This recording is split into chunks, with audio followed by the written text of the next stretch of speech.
मुलायम पर उनके बयान को लेकर चौतरफा हमले हो रहे थे।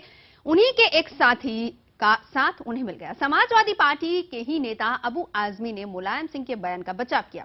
CNN की संवाददाता स्मिता नायर ने जब आजमी से पूछा कि इस बयान को लेकर आपकी क्या प्रतिक्रिया है, तो सहमति से बनाए गए रिश्ते पर किसी महिला को फांसी पर चढ़ा दिया जाना चाहिए, तो उनका जवाब हैरान करने वाला था।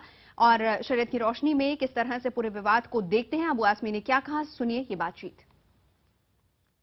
आप नाराज क्यों इतना हो रही हैं? आराम से पूछिए ना, आप पूछिए ना। मैं दे रहा हूँ ना मैडम, दे रहा हूँ ना मैडम, दे रहा हूँ मैडम। मेरा सवाल आप सुनिए ना। आप कह रहे हैं the onus is on the woman. If a woman has sex out of consent, so the woman out of consent, out of consent, अगर वो कंसेंट देती है अपना, ये फ्री कंट्री है। हाँ, फ्री कंट्री है, so the woman should be hanged. मैं कह रहा हूँ कि दोनों को अगर औरत की मर्जी से कोई चीज ऐसी होती है जो पति और पत्नी नहीं है, तो इस्लाम कहता है, 1400 साल पहले कहा था कि दोनों को सजा मिलना चाहिए। नहीं, लेकिन this is not an Islamic state, mister Azmi. I'm giving reply on the behalf of religion. But aren't you an elected legislator, Mr. Azmi, in this country? Haven't you sworn on the constitution? नहीं, मैं तो आज जो हो रहा है यहाँ पे कि सेम मेल जो एक साथ रह सकते हैं, जो कानून बनने की बात हो रही है, हम उसका भी अपोज कर रहे हैं।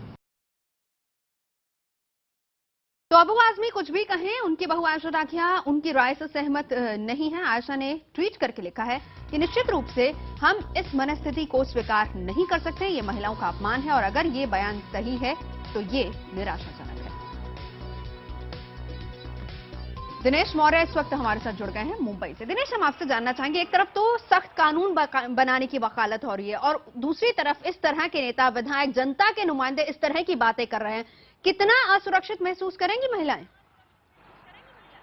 जी बिल्कुल, महिलाएं खुद को कभी भी सुरक्षित महसूस नहीं कर सकती, क्योंकि अबू आजमी ने ये पहली बार इस तरह का बयान नहीं दिया। इसके पहले भी कई बार इस तरह के वो महिलाओं को लेकर बयान दे चुके हैं और आज का उनका ये बयान साफ तौर पे उस सोच को दिखाता है कि ये नेता किस मानसिकता के, कितनी घटिया और दकियानूसी सोच है इनकी। ये इनके मुताबिक आज भी जो महिलाएं हैं उनके पास कोई भी आज़ादी नहीं, न सोच की आज़ादी है। आज भी महिलाओं को चार दीवारी में बंद कर रखना चाहते हैं। और जब हम इनसे लगातार सवाल पूछ रहे थे, ये अपनी गलती मानने के बजाय अपनी बात को जस्टिफाई करने की कोशिश कर रहे हैं, मजहब का सहारा लेकर अपनी बात साबित करने की कोशिश कर, तो कहीं ना कहीं ये दिखाता है कि इनकी नजर में आज भी महिलाओं की कोई भी इज्जत नहीं है। लेकिन इनके बयान के बाद अब जब चौतरफा आलोचना इनकी हो रही है, कुछ महिला संगठनों ने विमेन कमीशन से इन पर कार्रवाई करने की भी मांग की है। बावजूद इसके अब तक अबू आजमी जाहिर सी बात है, तमाम जगहों से प्रतिक्रियाएं आ रही हैं और कार्रवाई की मांग भी हो रही है। बहुत शुक्रिया आपका इस पूरी जानकारी।